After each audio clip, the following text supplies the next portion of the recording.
la jornada del bautismo, que ahora en la tarde, ¿no? Vamos a continuar de largo con el tema de rumbo a Canaán. La Escritura dice, el texto bíblico, en 1 Corintios capítulo 10, versículo 11.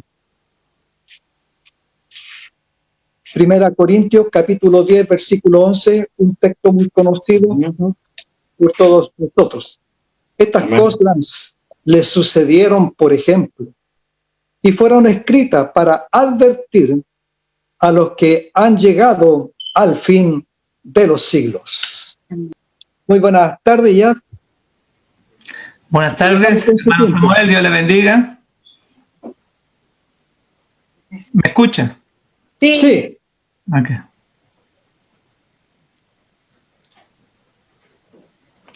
Bien, doy gracias a Dios por esta oportunidad de compartir con mis hermanos de la iglesia Ebenezer allá en New Jersey, que han organizado este mes, como decía el hermano Samuel, del legado adventista, donde varios predicadores, entre ellos el pastor Julio Cornejo, han disertado durante todo este mes de octubre.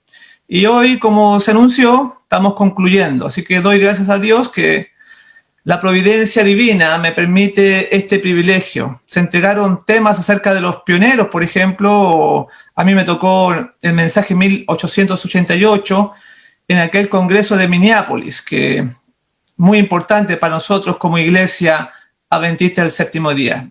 Y el mensaje de hoy, de este sábado de mañana, lleva por título Rumbo a Canaán. Y nuestro texto principal lo encontramos en el libro de 1 Corintios, en el capítulo 10 y versículo 11, que fue la lectura bíblica que se leyó. Dice así: y estas cosas les acontecieron como ejemplo, y están escritas para amonestarnos a nosotros, a quienes han alcanzado los fines de los siglos.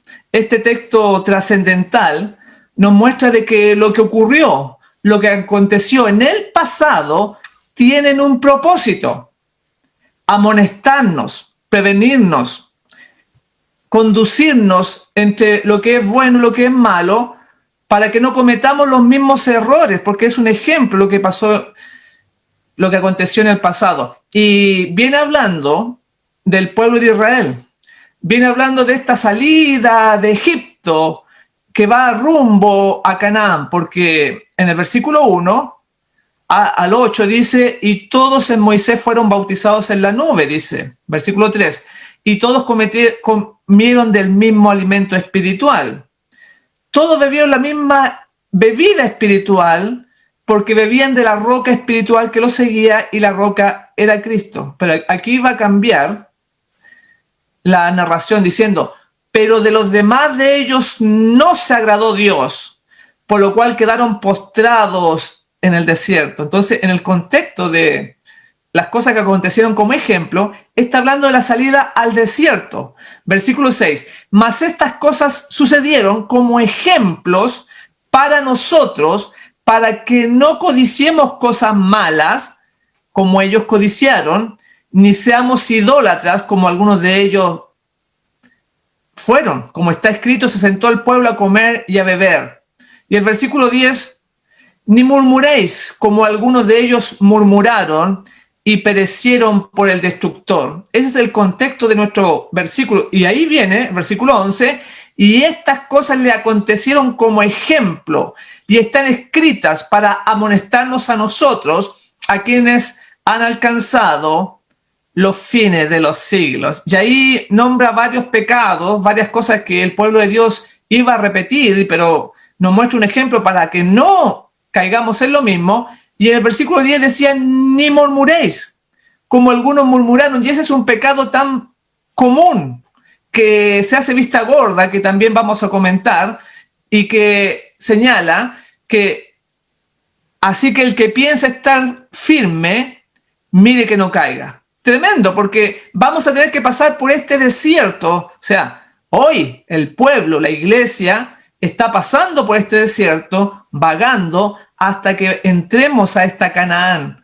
celestial, que se usa el símbolo de la terrenal. Por eso que dice, mensaje selecto, tomo 1, en la página 78 dice, durante 40 años la incredulidad, la murmuración y la rebelión impidieron la entrada del antiguo Israel en la tierra de Canaán. Aquí menciona 3 pecados, como el que dije recién, la murmuración, la rebelión, la incredulidad. Y sigue diciendo, los mismos pecados han demorado la entrada del moderno Israel en la Canaán celestial. En ninguno de los dos casos faltaron las promesas de Dios, dice. Pero la incredulidad, la mundanalidad, la falta de consagración y las contiendas entre el profeso pueblo de Dios nos han mantenido en este mundo de pecado y tristeza por tantos años. Tremenda sentencia. Y ahí nuevamente menciona la incredulidad, la rebelión, que moraba en el antiguo y mora hoy en día. Y eso muchas veces se deja pasar tan fácilmente. En Patriarca y Profeta, en la página 384, dice, a medida que se revelan nuevas verdades y se aclara aún más lo que se sabía desde el principio, se hace más manifiestos el carácter y los propósitos de Dios en su trato con su pueblo escogido. Mientras más estudiemos esta salida de Egipto, este trato que Dios le dio a Israel en el desierto, más entenderemos el carácter y los propósitos de Dios. Es muy importante tener esa luz para no cometer los mismos errores que ellos cometieron, porque, como muchos saben, la historia pasada se va a volver a repetir. No hay nada nuevo bajo el sol.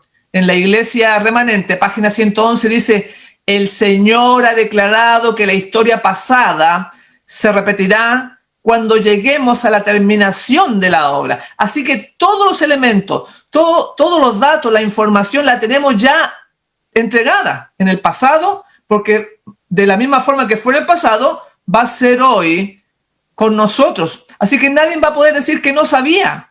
Nadie va a poder decir que no estaba enterado. Por eso que el estudio, la profundización, el escudriñamiento, sobre todo de esta parte de la experiencia del pueblo de Israel cuando sale de Egipto y está en el desierto, es muy importante. Y en las citas que he leído hace la semejanza entre la Canaán terrenal y la Canaán más amplia, la Canaán celestial. Se usa como un símbolo, y lo vamos a ver, porque siempre, mis hermanos, la Biblia usa esta manera de enseñanza, que usa la vida de los profetas, usa acontecimientos de las ciudades destruidas, de hombres como Jacob, el tiempo de angustia de Jacob, para ilustrar verdades eternas.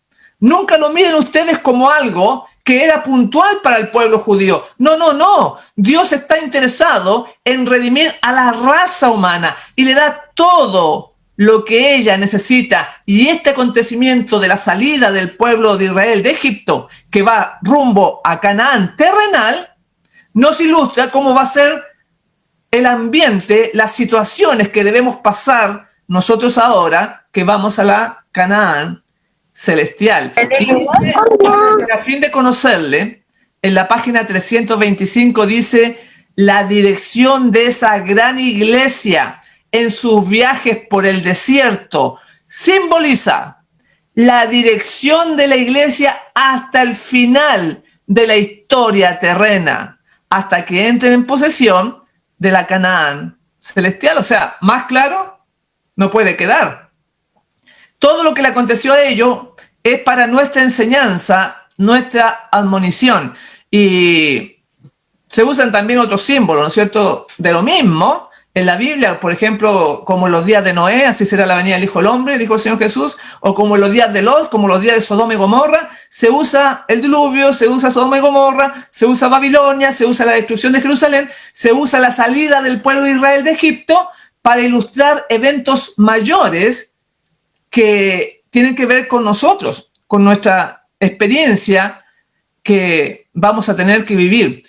Así que es muy importante. Incluso lo que yo les comentaba de la ruina de Jerusalén, dice, discurso maestro Jesucristo, página 102, la ruina de Jerusalén sería un símbolo de la ruina final que abrumará al mundo. O sea, si ustedes quieren saber lo que viene, Mire lo que ocurrió en la destrucción de Jerusalén. También es otro símbolo muy importante. Tenemos que aprender profundamente esto. Tiene que formar parte de nosotros, de nuestra teología, porque están pasando cosas grandes, cosas terribles. Por ejemplo, el papado sigue avanzando. Los movimientos mundiales van a paso acelerado. La enfermedad de la peste, como estamos viendo, arrasa el mundo.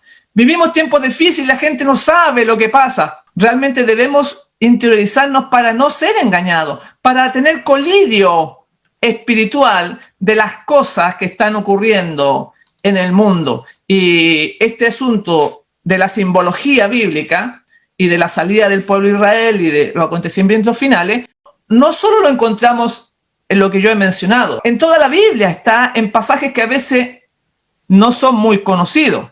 Por ejemplo, en Éxodo 15:13 dice, pongan atención por favor, para que se den cuenta que Dios está viendo un acontecimiento local, puntual, pero lo extrapola a un evento mayor, superior, espiritual.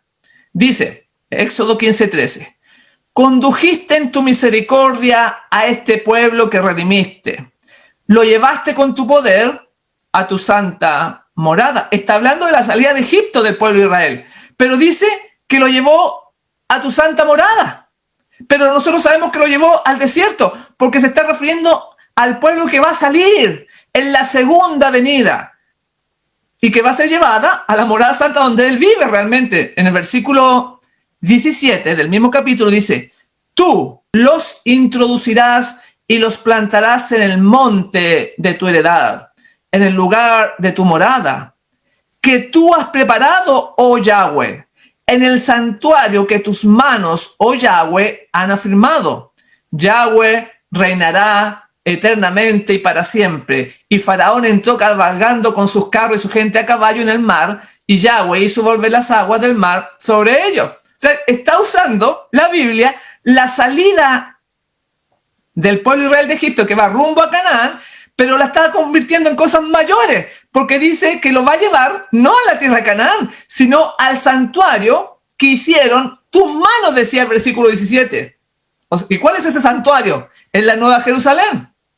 Es el verdadero templo de Dios. Y dice el 18, Jehová reinará eternamente y para siempre. Gloria a Dios, porque la Biblia usa estos símbolos, acontecimientos reales de la vida de los profetas, acontecimientos de ciudades o del pueblo de Israel, para ilustrarnos eventos mayores. Lo encontramos en la vida de Elías cuando se va en el carro de fuego, que tiene una sequía de 1260 días. Lo encontramos con Moisés incluso, que es símbolo de Cristo, o sus años, cuando él vive 120 años. La vida de Jesús está llena, o en la vida de José, o en la vida de David. Así que no es raro que tenga tanta importancia esta salida rumbo a Canaán del pueblo de Dios. Y en la vida de José, podríamos ilustrar también esto. Por ejemplo, dice que es un tipo, un símbolo de Jesús, porque Jesús lloró y José, cuando fue vendido y se encuentra con los hermanos, dice que también lloró. En Génesis 43 dice así, versículo 32, 31 y 32. Entonces José se apresuró porque se conmovieron sus entrañas a causa de su hermano y buscó dónde llorar y entró en su cámara y lloró y lavó su rostro y salió y se contuvo y dijo, poned pan. Entonces, la similitud de la vida de los personajes bíblicos, en este caso José, con Cristo, nos quiere mostrar a nosotros Dios la vida de Jesús, una cosa mayor, un acontecimiento más alto. Ustedes ven que fue la envidia la que hizo que Satanás se levantara en contra de Jesús. También fue la envidia lo que llevó a los hermanos de José a venderlo, a hacerlo esclavo, y prácticamente lo querían matar cuando lo arrojan a la cisterna. También tenemos que cuando José fue vendido por sus hermanos, Cristo fue vendido por Judas. Ahí tenemos otro paralelo, otra semejanza. José fue acusado falsamente, encontramos nosotros en el relato, y arrojado a una prisión, y Cristo fue menospreciado y rechazado porque su vida era recta y abnegada. También José era recto y abnegado. José, tenemos otra similitud, fue acusado falsamente por la esposa de Potifar. Y Jesús fue condenado por el testimonio de testigos falsos. Fue acusado falsamente, igual que José. Tenemos que José perdonó a sus hermanos y Jesús también perdonó a la raza humana, que eran sus hermanos. Es muy interesante cómo al analizar la Biblia nos encontramos con todo esto. ¿Y qué decir cuando comenzó su ministerio Jesús? Jesús comenzó a los 30 años y José fue gobernador, inició esta gran obra a los 30 años también.